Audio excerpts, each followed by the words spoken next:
what is a contralto, you may ask? A contralto is the lowest vocal range for female artists, basically ranging from a mezzo-soprano down to a lower tenor. This is the lowest sound for women, and most women cannot sing in this range. Now, to someone with zero musical background, you may be like, this is a bunch of hoopla, basically a bunch of sound to me. What does this mean to me? I want to tell you all about the relevance and the importance of a contralto in today's discussion. Anita Baker, a popular 80s R&B, jazz, gospel, and traditional pop artist, was a contralto. And this vocal range, her standing out being basically a lower range singer as a female artist, made her stand out and made her have success as a musical artist in the R&B world and among other artists of her time. Anita Baker stood out and was unnoticed at the beginning of her career. Anita Baker, do you need to go? Oh, okay, sorry. All right. Anita Baker stood out from other artists of her time, and Anita Baker is known for being basically unique as a contralto. Anita Baker was unnoticed, so let's just make it clear.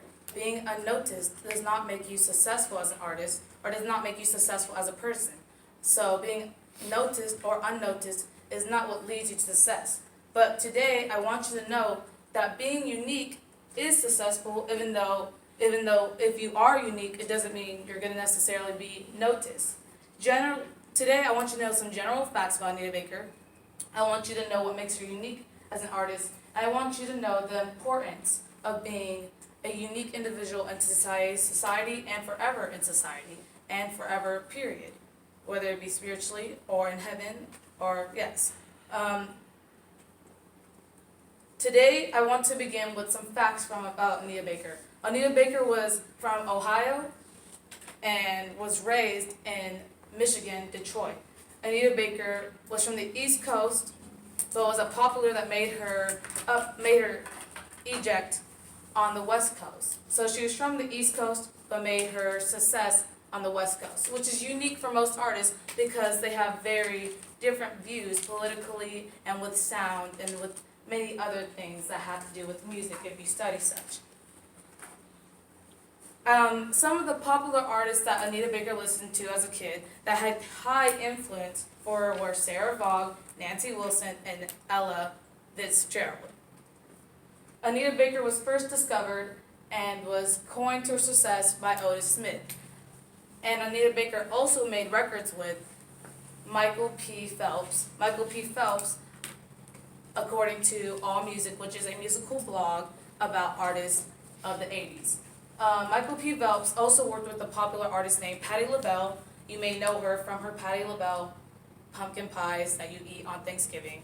And her most famous song was If Only You Knew. Anita Baker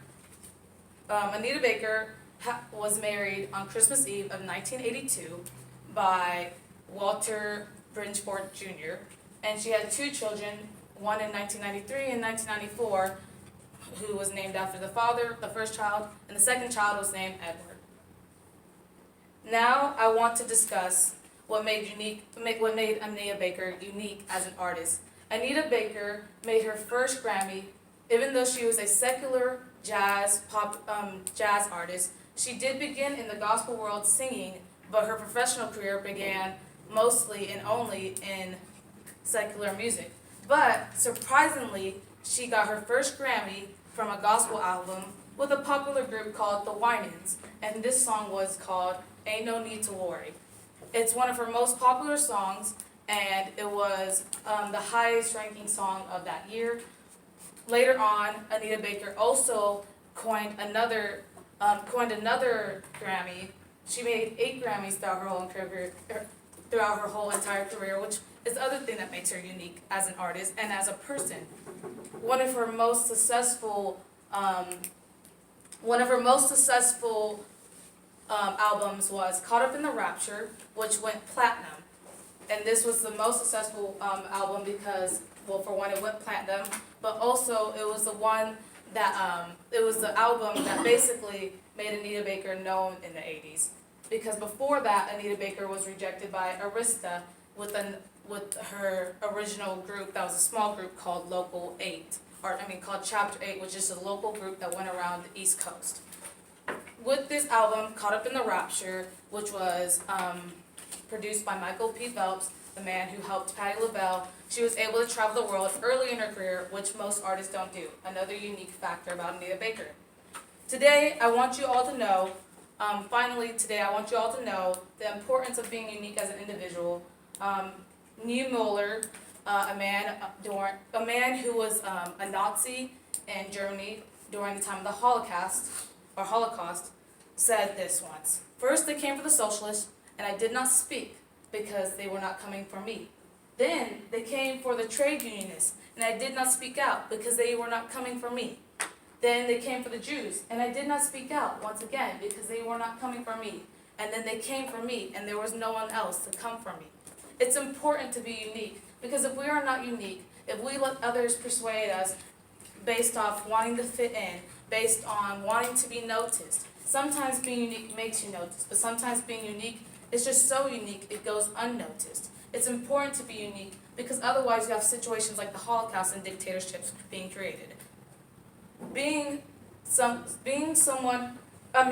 the same leads to socialism. Socialism leads to dictatorship every single time. Especially in a democratic society, which we are in, we need to know that it's important to be unique, because officials are elected, and then when they are elected, it's our choice. It was always us who chose for the ununiqueness to lead to basically the downgrade of our society. It's always good to have uniqueness, because uniqueness leads to new ideas. New ideas lead to progression. For example, the wheel. For example, the light bulb. For example, the nuclear bomb. Without uniqueness, without new ideas, there's no progression in society. So for today, I just want you all to remember, Anita Baker was a great artist of the 80s to be specific.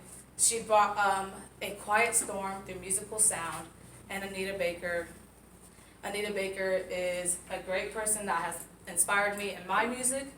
And basically, just be unique, be you. Dr. Seuss once said, you are youer than you. That is truer than true. It's most important to know no one